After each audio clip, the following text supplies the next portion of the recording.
Armius, I want you to know that I feel real joy in my heart when I'm around you.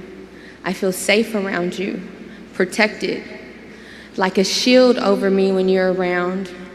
I'm totally myself when I'm with you, which is probably annoying because I don't wear my cool mask anymore. You've made me into more of a woman. You've given me the opportunity to really love a man. You've been with me while I've been sick, through all my fears. You have encouraged me and inspired me to reach higher. I've learned so much about myself with you.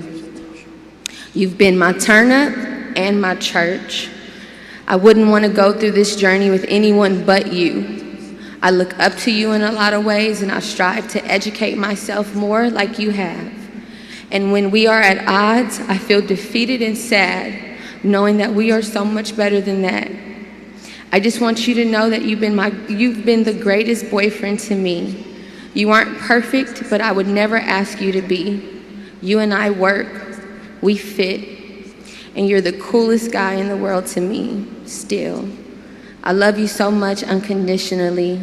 My truth is this: I'm never gonna give up on you. My love and my devotion is to you. We lost an incredible soul.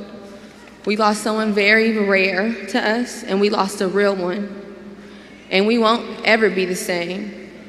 But in Hussle's words, because he used to always say this, the game is gonna test you, never fold. Stay 10 toes down. It's not on you, it's in you. And what's in you, they can't take away. And he's in all of us.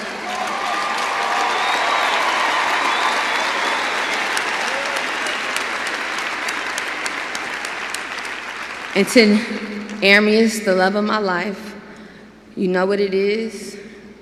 Grief is the final act of love. My heart hears you. I feel you everywhere. I'm so grateful that I had you. I love you beyond this earth. And until we meet again, the marathon continues.